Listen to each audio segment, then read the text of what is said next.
Caseus, Jedi Apprentice.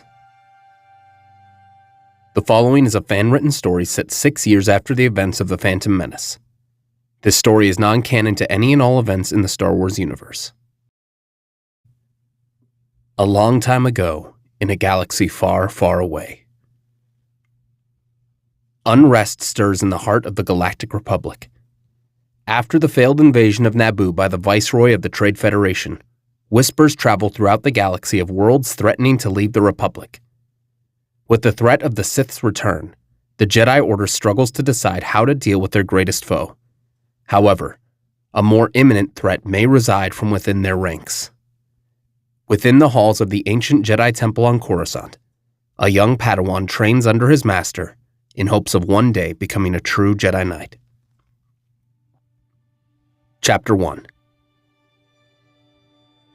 The morning sun shone through the open window of the 12th level room of the temple's living quarters, reflecting off of the mirror of the well-organized desk, directly into the sleeping eyes of a young Jedi student.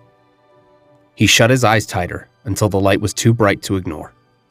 It was time to get up. Sitting up, still half asleep, he straightened his messy brown hair and put on his tunic and robes, neatly folded at the foot of his bed. Buckling his boots, he stood up and retrieved his lightsaber from his desk, attaching it to his belt before leaving his room and walking down the ancient steps to the meditation chambers on the lower level. As much as he hated waking up so early, he always enjoyed visiting the meditation chamber. It was quiet, peaceful. Walking into the chamber, the young man stood before his master, already deep in meditation. She was a tall woman, slender of frame, with deeply tanned skin and silvery white hair tied back in a ponytail. You're late, Caseus. Forgive me, Master. He struggled to think of an excuse. You were sleeping in, if I'm not mistaken.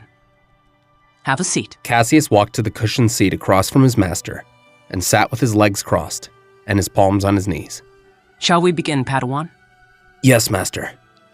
There is no emotion. There is peace. There is no ignorance. There is knowledge. There is no passion. There is serenity. There is no chaos. There is harmony. There is no death. There is the Force.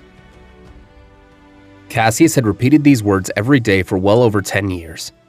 By this time in his life, the Jedi Code seemed to leave his mouth without any thought.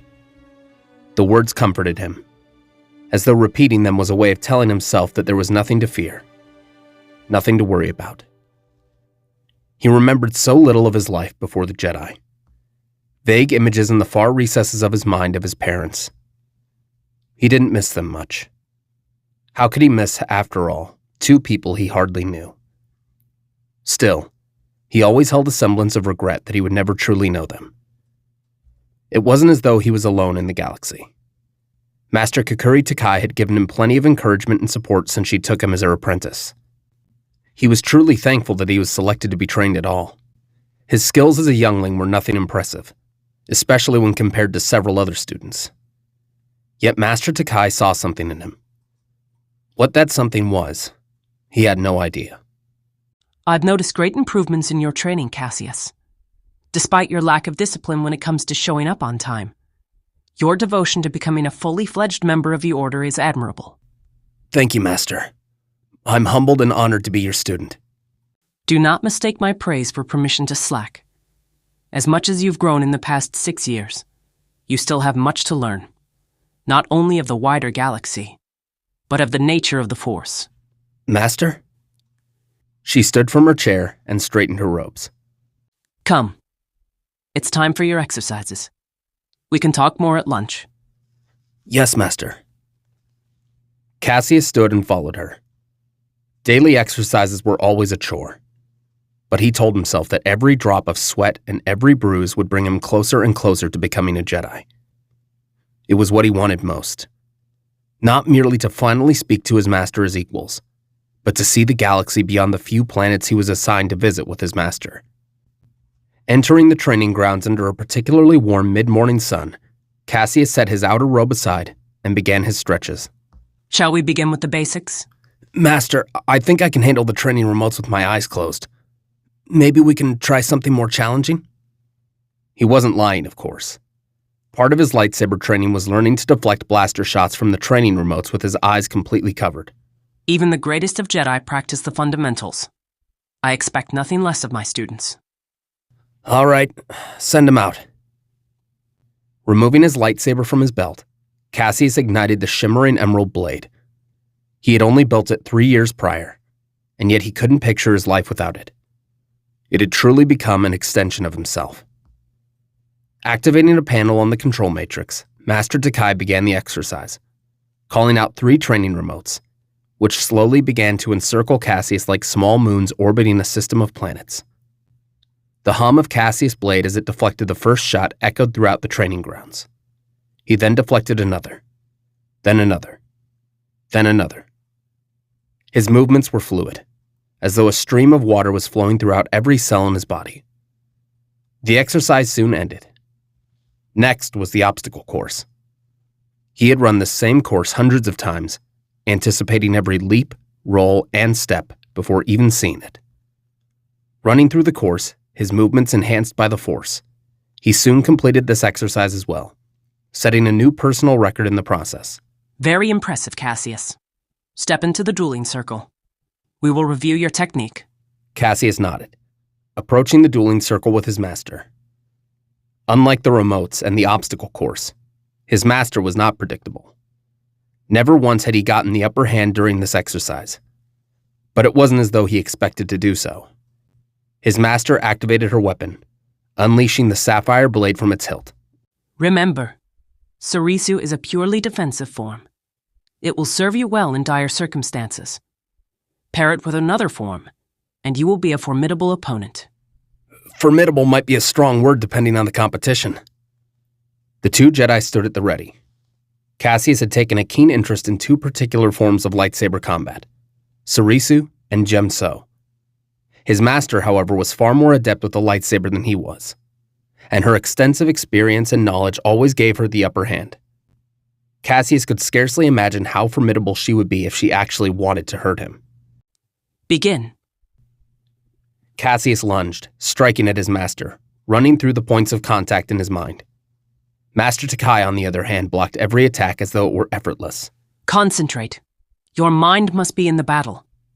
Caseus could tell that his attacks were far from effective, and soon found himself on the defensive, trying to block and counter the various strikes from his master. Excellent footwork. Remember, stay light on your feet, but keep your stance grounded. Otherwise... With a swift sweep of her foot, Master Takai knocked Caseus off balance, sweeping his right foot from under him, causing him to stumble back, dropping his guard. His face was soon a mere inch away from the tip of his master's blade. Your blade work is improving, but your footwork needs work. You're thinking too much. Let the Force guide your movements. The teacher and pupil would spar for several more rounds with little progress being made. Finally, the exercise was complete, and Caseus could stop to breathe. That's enough for now. Go fetch us some water and we can discuss what needs to be improved. Yes, Master. I'm sorry. I'm trying. Do not apologize, Padawan. You are learning. Every mistake is a lesson learned. Remember, the path to becoming a Jedi is not a path that can be traveled in a single day. I know you're trying, but to simply try implies a lack of confidence in your abilities. Don't try. Do. When you realize this, you'll find that nothing is impossible. Yes, Master.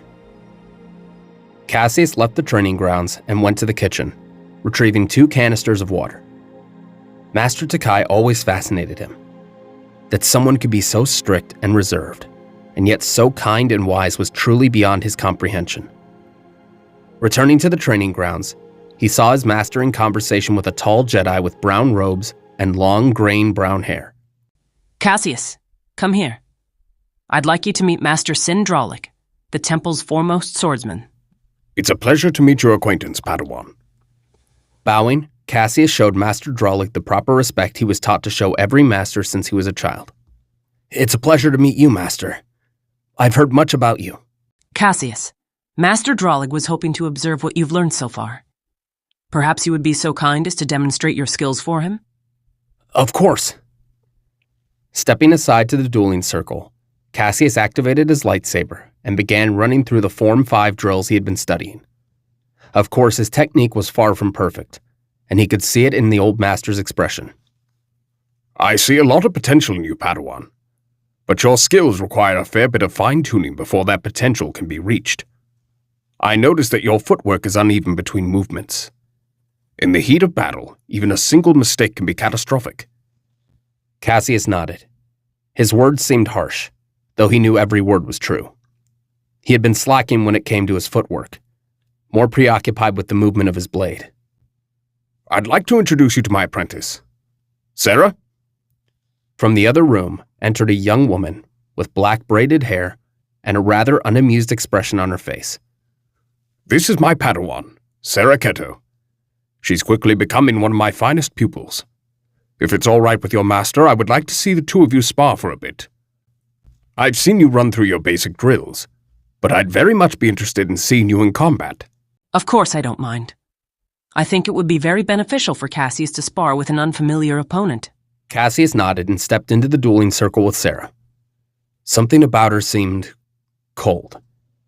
Not unpleasant, but as though she had no interest in sparring with someone like him. Ready your weapons. The Padawans ignited their sabers. 2 shining green blades crossed, waiting for the signal. Begin. Caseus was immediately caught off guard as Sarah rushed towards him, flipping over his head and landing behind him ready to strike. Caseus immediately fell on the defensive, falling back on his Form 3 Sarisu. The 2 blades clashed as Sarah began increasing the pace of the duel, pushing the offensive and forcing Caseus to rely on everything he had learned. Sidestepping her next attack, Caseus saw his opportunity to push his own offense and struck at her leg only for Sarah to spin her blade to a reverse grip, catching his attack and spinning his weapon out of his hand. Caseus called upon the force, leaping back to gain some distance and calling his saber to his hand. He had scarcely enough time to activate his weapon when Sarah closed the distance between them and swung at his torso, causing Caseus to stumble back, falling onto his back. Sarah moved in to finish the fight when Caseus sent a force push at his opponent, knocking her back to the ground and giving him the opportunity to stand. As he stepped to his feet, Sarah did the same, clearly annoyed and slightly embarrassed at having been pushed on the defensive. The two would clash again, locking blades in a flurry of motion, when Sarah grabbed Caseus by his weapon hand, twisting her body with impressive flexibility, and managed to remove the lightsaber from his hand, holding both blades crossed at his chin, ending their duel. Very well done. An excellent showing from both of you. Sarah, very impressive. To disarm your opponent and gain their weapon in the same movement. And Caseus, you seem to finally rely solely on your instincts when you were pushed on the defensive. Though I would recommend you try to maintain a tighter grip on your weapon. Speaking of which, Sarah? Sarah nodded, deactivating the lightsabers and handing Caseus his weapon back, a small grin of satisfaction on her face. Drolig turned to Kukuri. I'll be sure to keep tabs on his progress, Master Takai. If he pushes himself, he may prove to be quite the swordsman. Thank you. I'll be sure he keeps on top of his exercises. Hopefully their next bout will be just as impressive. With that, Master Drolig and Sarah departed from the training grounds, though not before Sarah would give a not-so-subtle glance to Caseus, who himself was feeling less than thrilled. Very impressive, Caseus. It didn't feel impressive. It felt like I lost big time. You will not win every conflict, Caseus. Even Master Yoda himself would attest to this. Defeat is rarely without silver lining. You may have been defeated, but you demonstrated your resourcefulness and your skill to a great master who seems to have taken an interest in your abilities. I suppose. Why don't you go and relax? Clear your mind. I think this has been enough for today. With a nod, Caseus grabbed his robe and began to walk through the doors to the temple interior. And Caseus. He stopped and turned to his master. Try to be on time tomorrow. With a smile, Caseus bowed to her and went inside. Maybe she was right. He lost, but he did gain a lot of credibility with one of the best duelists in the Order. Caseus walked through the temple, admiring the ancient architecture and the elegant decor. Soon, he found himself at his favorite spot, the front steps of the Jedi Temple. Here, he could sit and look over the Coruscant skyline in peace. Even as he watched the distant speeders and cargo freighters zoom through the far-off buildings, his mind was occupied thinking of that girl. She got the better of him this time. Next time would be different, though. He could feel it.